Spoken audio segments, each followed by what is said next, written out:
अभी लग रही है धूप? Yes, good.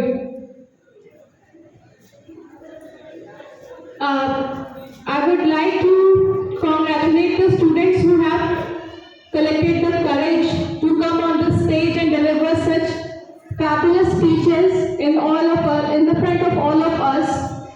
It was very brave of them that they came on the stage and expressed their thoughts and minds in front of all of us in public. It is a very great deal they have done. And most of them were delivering the speeches for the first time. So I want to tell them that they have done really well. It might be possible that they might not get the prizes क्योंकि prize तो सिर्फ first second third तीन ही है और इतने सारे लोगों ने स्पीचेस डिलीवर की हैं तो सबको प्राइज मिलना is not possible. But all of you have done very very well. And I would like to appreciate the little stars of the RNT school who have delivered such beautiful poems with their actions. That was really amazing. Teachers of pre-primary sections, you have worked really hard with the students. Congratulations to you, and I hope that you will keep working like this for the betterment of the school and the betterment of our kids. As the theme of today's Independence Day, we are celebrating 78th Independence Day today. We gained the independence on 15th August 1947, and the first Independence Day speech was delivered on the eve of Independence Day eve, that was 14th August 1947, by the first Prime Minister of India, Shri Jawaharlal Nehru.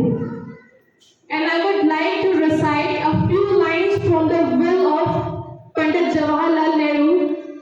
आप लोग जानते हैं पंडित जवाहरलाल नेहरू हमारी country के पहले prime minister थे after independence. तो जवाहरलाल नेहरू ने अपनी वसीयत लिखी थी, विल जिसे कहते हैं इंग्लिश में, वसीयत आप सब जानते होंगे.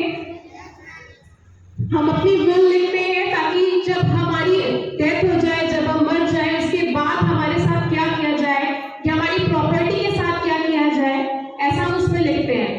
तो पंडित जवाहरलाल नेहरू ने अपनी विल में बहुत अच्छी बात लिखी थी. उन्होंने लिखा था, I wanted to be cremated.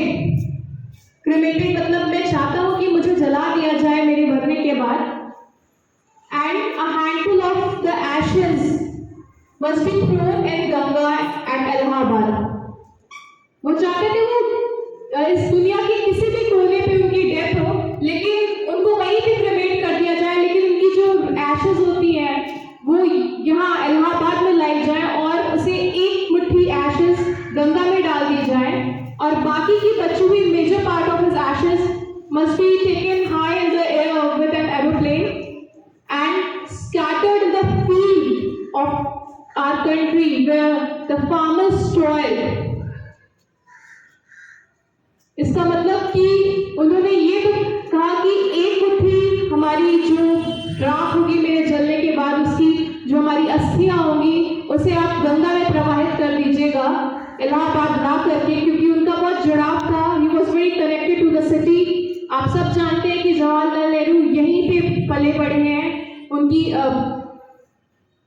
आप कह लीजिए कर्म भूमि भी इलाहाबाद ही है, प्रयागराज ही. और आप सब जानते होंगे कि आनंद ऑर्डिनेंस स्वराज भवन उनका घर हुआ करता था, जिसे उन्होंने हमारे और आपके लिए एक हेरिटेज साइट बना दिया है.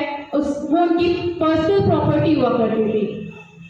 तो एक मुट्ठी राख तो गंगा में गई, बाकी की बची हुई राख उन्होंने बोला कि उसे आप एरोप्लेन से ऊपर ले जाइएगा हवा में, और हमारे यहाँ जहाँ पे हमारे किसान अन्नदाता, जो विकसित भारत में भी आपने कहा गरीब, युवा, महिला और अन्नदाता, जो जहाँ पे हमारे किसान मेहनत करते हैं, अपना पसीना बहाते हैं, उन भूमि के टुकड़ों पे वो बची हुई अस्थियां उनकी बिखेर दी जाए, ताकि वो इस भारत की भूमि का, इस भारत की हवा का एक इंडिस्पेंसेबल पार्ट बन सके, एक अभिन्न अंग बन सके. कभी भी पंडित जवाहरलाल नेहरू की ये विश थी कि उन्हें इस तरीके से क्रिमेट करने के बाद इस भारत की हवा में, इस भारत की मिट्टी में मिला दिया जाए ताकि कोई उन्हें यहाँ से अलग ना कर सके। तो ऐसे हमारे पहले प्रधानमंत्री थे पंडित जवाहरलाल नेहरू।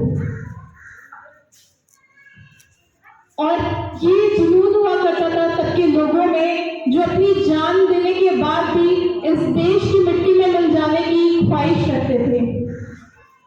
आज विकसित भारत के इस थीम पे आज आपको पता होगा कि हमारे current prime minister Shri Narendra Modi ji ने भी विकसित भारत पे अपनी स्पीच डिलीवर की है न्यू दिल्ली में। और उन्होंने एक बात कही है कि अब बहुत सालों से, for more than 75 years, we are having communal civil code, and now it's